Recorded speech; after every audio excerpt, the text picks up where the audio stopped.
다른 사무실에 가서 상담 받았는데 거기서 무조건 된다고 했다. 그 얘기 진짜 많이 듣잖아요. 그렇죠. 근데 변호사들은 절대로 무조건 된다라는 말을 할 수 없습니다.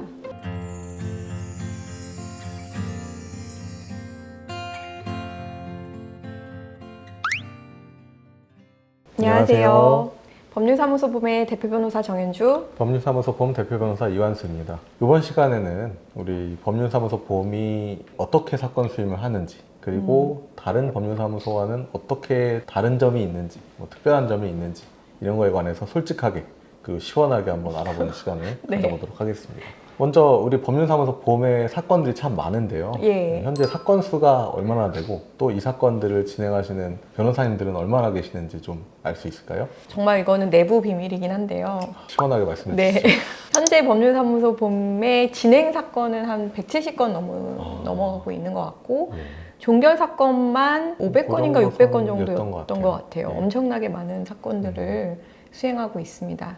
변호사님들은 이제 기본적으로 4분이라고 생각하시면 되고, 그렇죠. 직원들은 3명이라고 생각을 하시면 될 것 같아요. 그럼 우리 법률사무소 봄에 어떤 특별한 점이 어떤 게 있을까요? 제가 이 봄을 만들 때 제일 많이 생각했던 부분이 뭐냐면은 의뢰인 간의 그 소통을 좀 많이 중시하자. 어쨌든 사무장이나 직원이랑 이제 뭐 사건 내용을 얘기를 하는 그런 게 아니라 변호사랑 직접 사건 내용에 대해서 논의를 하고 방향을 정하고 그리고 어떤 식으로 진행되는지를 충분히 소통할 수 있는 그런 사무실을 만들고 싶다라고 생각을 해서 네. 의뢰인 간의 소통을 굉장히 중요하게 생각을 하고 있고요. 그리고 두 번째는 이거 굉장히 중요한 부분인데 의뢰인의 참여가 원한다면 얼마든지 될 수 있게끔 저희가 신경을 쓰고 있습니다. 뭐 예를 들어서 뭐 답변서라든지 우리가 쓰고 있는 서면 같은 거는 당연히 제출을 그냥 하기 전에 의뢰인한테 보여주고요. 그래서 이런 내용으로 들어갈 건데 뭐 팩트 체크를 하거나 아니면 여기에서 더 보완하거나 더 내고 싶은 부분이 있는지를 꼭 확인하는 절차를 거치고 있습니다. 근데 많은 의뢰인들이 잘 모르시는데 이거를 그냥 안 하는 사무실도 생각보다 많아요. 그렇죠. 변호사랑 한 번도 연락을 못 해봤다라고 하는 분들도 있어요. 근데 저희 사무실은 그렇진 않고요. 변호사들하고 추후에 어떤 식으로 변론 방향을 잡고 그리고 서면을 직접 이렇게 써서 보여드리기도 하고 그리고 어떤 의뢰인의 경우에는 자기가 더 하고 싶은 말이 있다고 해요. 그러면은 저희가 진술서 형식으로 제출을 해드리기도 합니다. 그래서 모든 부분에 대해서 참여를 할 수 있게끔 최대한 도와드리고 있습니다. 우리 법률사무소 봄에 유료 광고를 하고 있지를 않잖아요. 그럼에도 불구하고 전국에서 저도 뭐 여기저기 많은 법원과 경찰서를 다니고 있는데 어떤 방식으로 수임이 이루어지는 건가요? 이거는 영업 비밀인데요. 사건 수임에 대한 특별한 노하우를 많이 물어보시는데 일단 저는 개인적인 영업을 하지 않습니다. 변호사들이 반드시 해야 된다고 하는 골프라든지 뭐 바둑, 테니스 기타 여러 뭐 가지. 이런 거 저는 골프를 칠 줄 모릅니다. 한 번도 쳐본 적이 없어요. 사건 수임이란 거는 제가 생각하기에는 그렇게 사람들을 만남으로 인해 가지고 들어오는 경우도 있겠지만 주로 저희가 이제 사건 수임하는 거는 실제로 우리 법률사무소 봄에서 진행됐던 사건에 대해서 최대한 솔직하게 요즘에는 많은 변호사님들이 본인이 직접 쓰는 경우가 많아지고는 있지만 그래도 여전히 블로그 대행 업체에 맡겨서 약간 좀 천편일률적인 그런 광고글 같은 느낌의 블로그를 발행을 하는데 저는 그거는 맞지 않다고 봐서 아주 오래전부터 제가 블로그를 거의 다 직접 쓰고 있고 그리고 유튜브도 저희가 컨텐츠를 저희가 짜잖아요. 그런 식으로 저희가 직접 유튜브도 찍고 유튜브 컨텐츠도 짜고 블로그 글도 직접 쓰고 그런 식으로 저는 영업을 하고 있습니다. 네. 그리고 외부적인 어떤 초청을 받을 때가 있어요. 뭐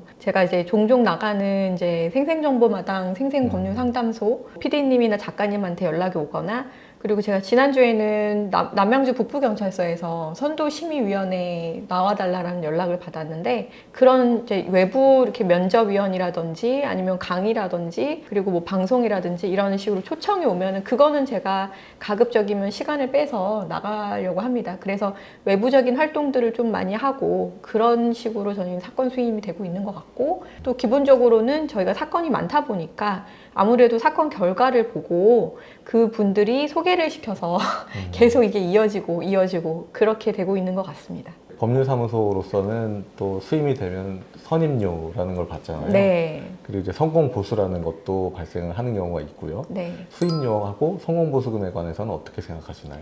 변호사 선임할 때 굉장히 많이 고려가 되는 부분이라고 생각이 드는데 저희 법률사무소 보험의 선임료 같은 경우에는 기본적으로 뭐 남양주에 있다고 해서 더 낮은 것도 아니고 그리고 또 전문성을 가지고 있다고 해서 특별히 높은 것도 아니고 저희는 굉장히 평균적인 선임료를 부르고 있는데요. 그럼에도 불구하고 만약에 의뢰인이 청구하는 소가가 굉장히 낮을 때가 있잖아요. 예를 들어서 뭐 1,000만 원을 청구하는데 변호사비 500만 원을 쓸 수는 없잖아요. 그런 사건들이 있습니다. 근데 저희 입장에서는 1,000만 원을 청구하나 1억을 청구하나 똑같거든요. 하는 일은. 재판 과정도 비슷하고 그렇죠. 재판 나가는 것도 똑같고 그런데 의뢰인 입장에서는 수지 타산이 안 맞는 거예요. 내가 1,000만 원 받자고 변호사비 500을 쓸 수는 없잖아요. 그런 부분들이 있기 때문에 특히나 저희 법률사무소 보면 피해자분들이 더 많이 오시잖아요. 아무래도. 그렇죠. 그래서 그런 것들을 고려해서 선임료를 책정을 하기도 합니다. 특별한 경우가 없는 한 비슷한 금액으로 정해진다고 생각을 하시면 되고 성공보수는 저는 특별하게 잘 안 겁니다. 왜 그러냐면 성공보수를 걸게 되면 1심 판결 선고 시에 성공보수를 지급하게 되어 있어요.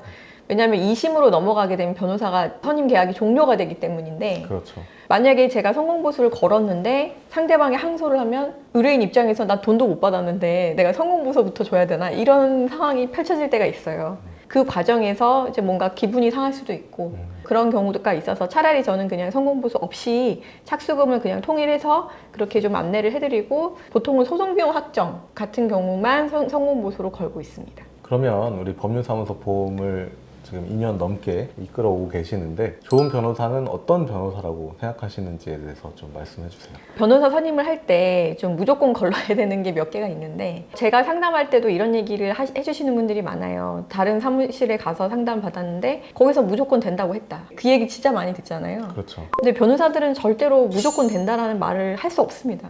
그렇죠. 무조건 될 수가 네. 없거든요. 무조건 될 수가 없죠. 네, 그 소송이란 거는 진짜 알 수가 없습니다. 내가 100% 확신하고 있어도 우리 변호사들끼리는 아 이거 무조건 되겠지라고 얘기하지만 확률적으로 갑자기 뭐 조정이 되는 경우도 있고 어이없게 지는 경우가 생길 수가 있기 때문에 의뢰인한테 그렇게 함부로 무조건 된다라는 말을 할 수가 없습니다. 그건 책임을 져야 되기 때문인데요. 그래서 그런 내용으로 상담을 해주시는 사무실이 있다면은 그거는 조금 위험하다. 그리고 연락이 두절이 되는 경우가 있습니다. 예, 보통 전화를 하면 변호사가 연락을 못 받고 사무장이 계속 받는다든지 직원분이 계속 같은 얘기를 반복하면서 변호사와의 연락을 계속 회피시킨다든지 그런 경우도 굉장히 문제가 있다. 물론 이제 저도 대표 변호사고 굉장히 바쁘다 보니까 연락이 뭐 실시간으로 되거나 뭐 이렇진 않지만 그래도 담당 변호사님이 계셔서 같이 번갈아 가면서 연락이 되거나 그렇게 돼야 되는데 연락이 아예 두절이 되는 경우는 굉장히 문제가 많은 사무실이다. 그리고 그 진행 과정에 대해서 당연히 궁금할 거 아니에요.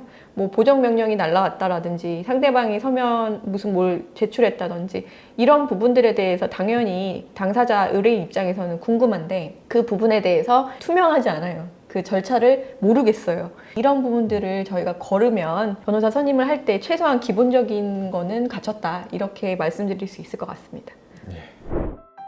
이번 시간에는 이렇게 법률사무소 보험의 수임 방식 그리고 어떤 변호사가 좋은 변호사인지 변호사 업계에 관한 여러 이야기들을 함께 나누어 봤습니다. 저희 영상이 도움이 되셨다면 좋아요, 구독 부탁드려요. 감사합니다.